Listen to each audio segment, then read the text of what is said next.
Hey friends, it's Jessica, Pretty Prints and Paper again.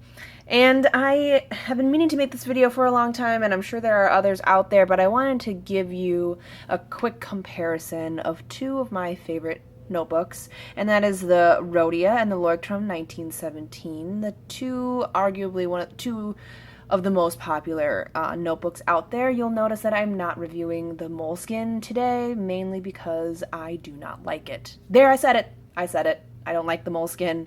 I used those inserts when I first started bullet journaling in my traveler's notebook in my Foxy, and the 3-pack, the slim, and I just could not stand the ghosting on it, and my pen showed on the opposite side. So I'm not reviewing that today. I'm reviewing these two. There's plenty of comparisons between the Moleskine and the Leuchtturm, so you will be able to find reviews of that. I just haven't seen as many of these. So these are both the dotted A5 size, with the Leuchtturm being a 1/2 inch wider. So if you stack them on top, it is barely noticeable. They line up essentially on top of one another. Right away when you touch them, the Leuchtturm is a true hardcover, whereas the Rhodia has a little bit of a cush. It is a hardcover, but it has a little bit of a give, a softness to it that gives it a little bit of a lush feeling. Generally, Rhodia is available in their web notebook in a dotted grid in black and orange. But I have seen colored covers like the Rhodiorama in dotted available at a UK shop. And when I calculated it all with shipping and stuff, it was $25. So I don't know if I'm gonna get that yet, but that might be something that you consider as someone who loves color or just wants it to be black and white. Obviously the Leuchtturm comes in many, many beautiful colors. The price point for the Rhodia on Amazon for US customers is $17 to $18. I've seen it be at $20 as well. Leuchtturm is generally somewhere in the $18 to $20 range if you can buy it at a store. As you've seen, there's been a huge demand for them. So a lot of the sellers, a lot of like Goulet pens has been out, and it's been hard to get them restocked fast enough for the demand. So that's really too bad.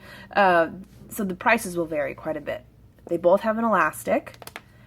The Rhodia has 1 bookmark, whereas the Leuchtturm has 2, which may make a difference for you.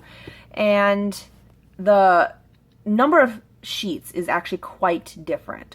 So the Rhodia notebook has 80 sheets, so 160 pages, whereas the Leuchtturm, it's got 125 sheets. So you can kind of even tell when you look at the thickness of it how much thicker the Leuchtturm is in comparison to the Rhodia. So then that means this is a little heavier than this, but if you like your notebooks lasting for longer, that might be what works better for you. And so if we look at the inside, and I'm going to show you my real notebooks too, so you're going to see how they have been used over time and what the pages look like from that use.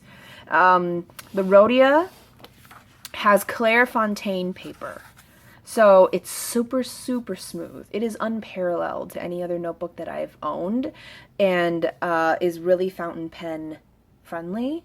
It is 90 grams per square meter, which means that it takes up a lot of ink, and you can't see it on the back as much. It's really wonderful. And the Leuchtturm, in comparison, this is 90, the Leuchtturm has 80 grams per square meter, and then the Moleskine is like a 70. So there's a marked difference in the way that pens take to this paper. And you can't quite see it in the video, but the paper in the Leuchtturm is a little bit off-white, so a little bit of an ivory, and the Clairefontaine paper in the Rhodia is a little bit more creamy. Not super noticeable like in the Moleskine. The Moleskine was super yellow, but this is just a little bit creamy. If that bothers you, I don't know.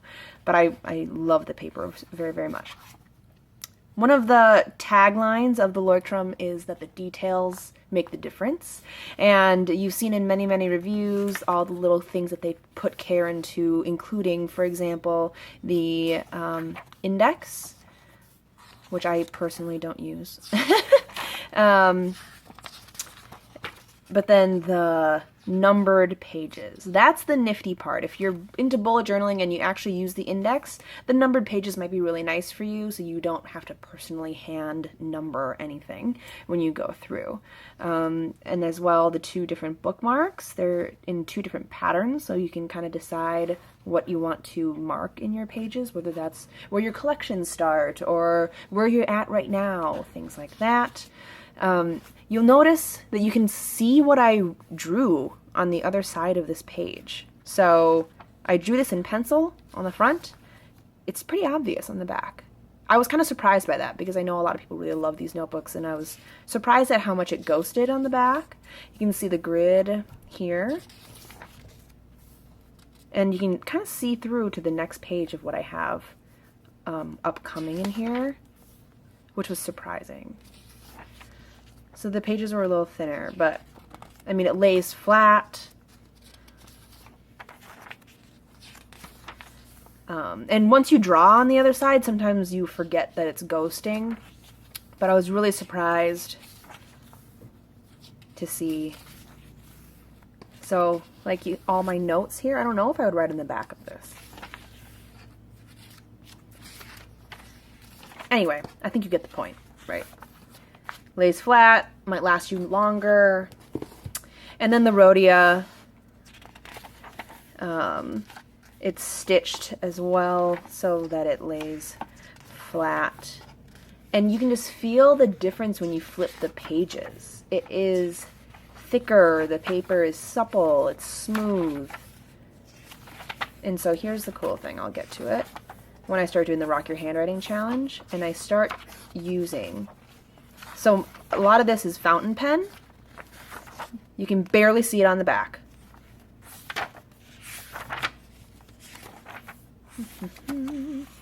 Gel pen. So this is calligraphed with Dr. Martin's Bombay India ink, and used my calligraphy nib and stuff like that. You can see that I wrote something on the back, but there's no bleeding. I can easily write on here again, and it takes that very well. Okay, more with the walnut ink, which is really nice if you want to be able to use multiple mediums with it. I haven't tried watercolor or anything, so I wouldn't look at that, but I tried with the India ink in here, and wanted to see how the Leuchtturm pages would hold up with that. And then if you go to the back, again, you can see that I wrote on the back. It doesn't bleed through, which is kind of cool. Toby, go away. My cat's trying to say hi. But it does take to the ink. I tried this with my May Designs notebook, which you see I use in my Traveler's Notebook. And so I did this, and I used the same India ink as I did here, but on the back it started to bleed. So at least you know that you can do some of those cool things, and even if you can see through some of the other pages. So it all depends which notebook is right for you. First of all, you're gonna have a hard time finding this somewhere. There's some places that sell it in person, but not a lot of places do. And in terms of paper, what do you need, right? Are you going to be using a lot of really inky pens and you need it to not bleed through? Are you going to use a lot of fountain pens? Are you bothered by ghosting? Neither of these have been bleeding as far as I have seen, so that's really not the issue. It's really how much ghosting you care for and how much you want to protect from, and as well how many numbers of pages that you want to have in your notebook. If you really, really want it to last a long time, then you might want to consider this or another big notebook. But I really personally love how I can confidently use almost any kind of pen in this notebook, and it doesn't show through in the ways that it has shown through in other notebooks. But if the cream bothers you, then maybe you want to reconsider that.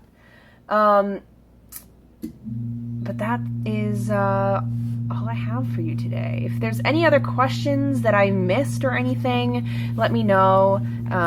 They both have pockets if you care about that back pocket. But it's really kind of up to some of those things, and I can't tell you which one you should get. It's a really personal decision. So do some thinking and make your choice, or something that's not these. That's totally fine too. These are just two popular options that people like to compare. So questions, leave them down below. If you have some comments, I would love to hear from you. If you liked this video, go ahead and subscribe, give me a thumbs up, all that fun stuff. But most of all, I hope that you enjoyed it. So I'll see you in my next video.